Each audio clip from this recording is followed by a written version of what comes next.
आप देख रहे हैं देवास का अपना विश्वसनीय न्यूज चैनल राष्ट्रीय नवाचार। ओम काली। सभी हिंदू धर्म प्रेमी भाइयों बहनों को मेरा हृदयपूर्वक ओम काली। गांधी के मामले में अपशब्द बोलने के लिए मुझ पर एफआईआर दर्ज हुई। मुझे उसका कोई पश्चाताप नहीं है। गांधी ने किया क्या है हिंदुओं के लिए? विश्वासघात किया है देश का। 14 वोट प्रधानमंत्री पद के लिए सरदार वल्लभ भाई पटेल जी को थे और 1 वोट भी नेहरू को नहीं था, तो भी नेहरू को प्रधानमंत्री क्यों बनाया? और ये वंशवाद की जड़ फैलाने वाले ये गांधी ने पूरे के पूरे कांग्रेस के अन्य प्रतिभाओं का खच्चीकरण कर दिया, अन्य प्रतिभाओं को कुंठित कर दिया। एक वंश गांधी नेहरू वंश का ही बोलबाला करने लग गए। सरदार वल्लभ भाई पटेल के हाथ में अगर तब प्रधानमंत्री पद गया होता था तो भारत अभी सोने की चिड़िया बनता था, भारत अभी जगत गुरु होता था, भारत अभी चक्रवर्ती सम्राट होता था, अमेरिका से भी बड़ी पावर भारत बन जाता था। यह महान विश्वासघात भारत की जनता के साथ में गांधी ने किया, इसलिए मेरे हृदय में तिरस्कार है गांधी के प्रति। हिज हाइनेस श्रीमंत ज्योतिरादित्य सिंधिया जैसे महान प्रतिभाएं कांग्रेस में थी, है, लेकिन इस गांधी नेहरू वंशवाद के कारण उनको व्यवस्थित कार्य करने का मौका ही नहीं मिलता।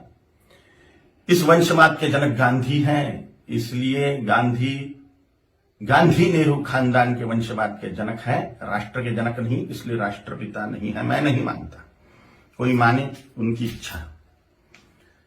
दे दो ये हमें, दे दी हमें आजादी, बिना खड़क बिना ढाल, साबरमती के संत तूने कर दिया कमाल। ये गाना लिखने वाले को 100 जूते मारने चाहिए। भगत सिंह, सुखदेव, राजगुरु, चंद्रशेखर आजाद, सुभाष चंद्र बोस, इन लोगों ने जो त्याग बलिदान किए, फांसी पर लटक गए ये लोग, इन्होंने कुछ नहीं किया देश की आजादी के लिए, ऐसा इनका बोलना है ये गाना रचने वाले का। इतने सारे महान क्रांतिकारी, स्वतंत्रता सेनानी जिनको फांसी दी गई, उसमें 80% सिख लोग हैं, 20% अन्य क्रांतिकारी हैं। इन क्रांतिकारियों ने जो अपना त्याग बलिदान किया वह व्यर्थ मान लिया ये गाना रचने वाले ने, सारा का सारा श्रेय गांधी को दे दिया। एक लाठी खाई गांधी ने कभी? ये फांसी के फंदे पर झूल गए ये नौजवान, लेकिन इनको कोई श्रेय नहीं।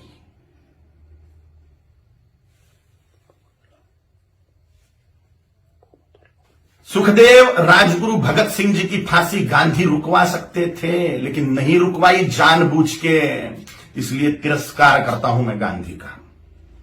इनका एक बहुत बड़ा हथियार था अनशन करना, और इन्होंने, मैंने गांधी ने उसका उपयोग भारतीय जनता के खिलाफ ही किया, हिंदुओं के खिलाफ ही किया। बोला था कि बंटवारा मेरी लाश पे होगा, मजहब के नाम पर जो बंटवारा हुआ पाकिस्तान बांग्लादेश का, वो मेरी लाश पे होगा, ऐसा गांधी बोलते थे। लेकिन जब बंटवारा हुआ तब गांधी जिंदा थे, और बंटवारे के समय जो दंगे हुए, लाखों करोड़ों हिंदुओं को, सिखों को काट डाला गया उसमें, और लाखों करोड़ों हिंदुओं को मार के उनकी लाशें भेजी गई। लाखों हिंदुओं को, 27 लाख हिंदुओं को मार डाला गया एक ही दिन में, डायरेक्ट एक्शन डे के दिन, जिन्ना के द्वारा। और पाकिस्तान में से जो ट्रेनें आ रही थी वो लाशों से ही भरी हुई थी, महिलाओं के और पुरुषों के, बोरे के बोरे भर के महिलाओं के स्तन काटकर भेज रहे थे वहां के लोग। सामूहिक बलात्कार करी हुई महिलाएं, उनकी लाशें, उनके स्तन बोरों में भर के। और यहां गांधी अनशन कर रहे थे कि 55 करोड़ रुपए दो पाकिस्तान को। जब सिख लोगों ने दंगे से पीड़ित होकर कड़कड़ाती ठंड में मस्जिदों का आश्रय लिया, तो उसके लिए अनशन पे बैठ गए गांधी कि इनको मस्जिदों से बाहर निकालो, मुसलमानों को मस्जिदें सौंप दो। नफरत करता हूं मैं गांधी से, इसलिए भी पाकिस्तान बांग्लादेश को जोड़ने वाला कॉरिडोर मांग लिया मुसलमानों ने कि भारत को और खाया जाए। गजवाए हिंद के तहत भारत को मुसलमान बना दिया जाए, तो पाकिस्तान और बांग्लादेश को जोड़ने वाला कॉरिडोर, हजारों वर्ग किलोमीटर का कॉरिडोर, इसके लिए गांधी अनशन पे बैठने वाले थे। के शासन को वो दे देना पड़ता था और भारत फिर से बढ़ जाता था।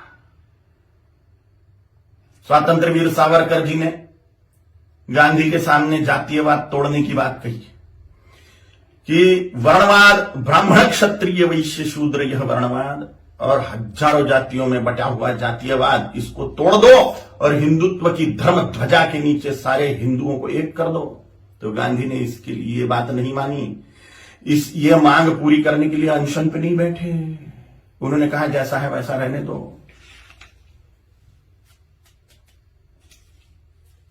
डॉक्टर बाबा साहेब आंबेडकर जी ने बोला था कि संस्कृत को राष्ट्रभाषा करो, देश की भाषा संस्कृत होनी चाहिए। तो डॉक्टर बाबा साहेब आंबेडकर की बात को संसद में मनवाने के लिए अनशन पे नहीं बैठे। स्वतंत्र वीर सावरकर जी का अवमान मानता हूं मैं, ये डॉक्टर बाबा साहेब आंबेडकर जी का अवमान मानता हूं मैं। ऐसी ढेर बातें हैं, ढेर बातें। कोई राष्ट्रपिता नहीं हो सकता। करोड़ों सालों से राष्ट्र है, उसका काय का पिता 200 साल पहले आया हुआ व्यक्ति कैसे पिता बनेगा?